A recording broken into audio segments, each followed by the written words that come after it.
Okay, our second study in making a case suspect is Inbau et al. 1986. Now, Inbau et al. Came up with what they call the interrogation technique. The interrogation is used when standard police interviews have failed, and he documented a way of using psychological techniques in order to gain confessions, detailed stories, analysis of suspects. Now, there's no study to this. This is reported in the John Reed Police Manual. It's the most widely used police manual in America on how not only to interrogate, but also how to interview your suspects. Now, the interrogation is made up or summed up in Reed's book in what he calls the Reed's 9-step, but the basic principle of the interrogation came from Inbau and his investigations into how to get confessions out of criminals. Okay, so step 1, there are 9 steps in total. Step 1 is direct confrontation. The suspect is approached with the officer standing up, looking aggressively at them and saying, right, okay, you did it.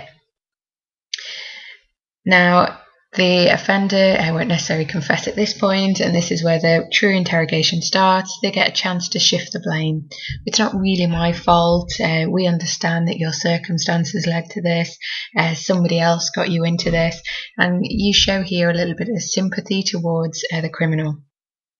Now, if this doesn't get the confession out of the person, you move on to step 3, which is never allowing the suspect at any point in this interview to deny their guilt.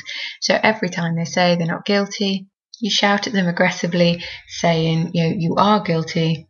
Always interrupt them. Never let them finish their denial of guilt. Number 4 is ignore all excuses. And at this point, the suspect will often try to give reasons why they couldn't have committed the crime. It can't be me. I wasn't in that location. It can't be me. I don't like the sight of blood. And this, just ignoring every single excuse will eventually lead to exhaustion in the suspect. Number 5 is reinforce sincerity. So give them eye contact. Call them by their first name. Try and get pally. So give them that false sense of security again. Number 6 is, if you've got your suspect crying at this point, is to infer guilt again.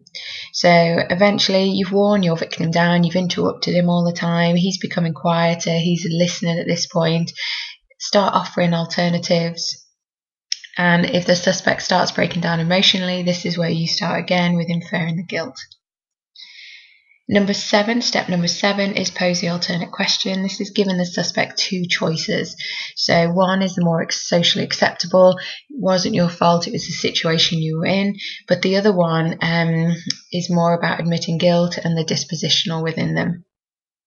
Number 8 is admit guilt in front of the witness. So at this point, you pull forward a witness and you get the suspect to admit the guilt in front of cameras, witnesses, in order for them to really take home that they are guilty of this.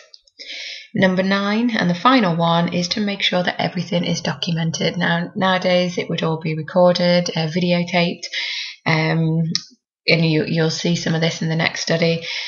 But you must note down everything, every procedure that happened in order for it to stand up in a court of law. So these psychological techniques, if you ever watched a interrogation in your TV programs, is massively stressful. Psychological harm, potential, you're torturing somebody really at this point. However, if they have committed a crime, then maybe it's just, and that's what Inbau argues. Okay, that's the end of the study.